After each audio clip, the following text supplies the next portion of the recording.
તો આ તરફ રાજકોટના ડોમિનોઝ પિઝામાંથી માખી નીકળ્યાની ફરિયાદ ઉઠી રહી છે। સેટેલાઇટ ચોકમાં આવેલા આઉટલેટમાં પિઝામાંથી માખી નીકળ્યાનો ગ્રાહકે દાવો કર્યો છે।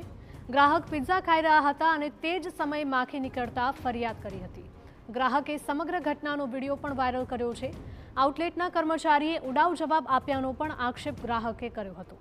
વાયરલ વિડીયોના આધારે શું આરોગ્ય વિભાગ કાર્યવાહી કરશે કે કેમ તે પણ સવાલ ઊભો થયો છે। સંવાદદાતા મોહિત જોડાયા છે વધુ અપડેટ સાથે। મોહિત, જણાવશો કે રાજકોટમાં એક ગ્રાહકને કડવો અનુભવ થયો છે। ડોમિનોઝના પિઝામાંથી માખી નીકળી હતી। સ્પષ્ટપણે જે પ્રકારે જે દ્રશ્યો સામે આવ્યા છે અને એક ગ્રાહક છે તેમના દ્વારા દાવો કરવામાં આવ્યો છે કે રાજકોટના સેટેલાઇટ ચોક સ્થિત જે આઉટલેટ છે ડોમિનોઝ પિઝાનું, ત્યાં તેઓ પિઝા ખાવા માટે ગયા હતા। દરમિયાનમાં જે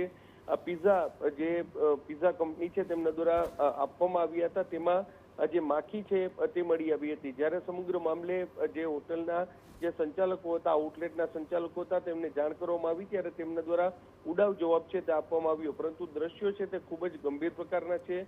લોકોના આરોગ્ય સાથે સીધા ચેડા થાય તે પ્રકારના દ્રશ્યો છે અને આટલી મોટી કંપની છે તેમના દ્વારા આ પ્રકારની બેદરકારી છે તે દાખવવામાં આવી છે।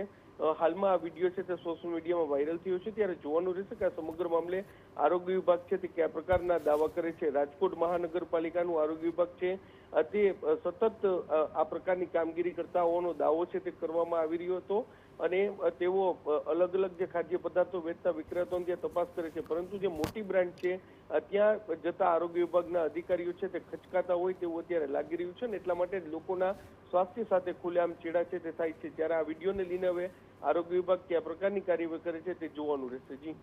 જી બિલકુલ મોહિત, માહિતી બદલ આપનો આભાર।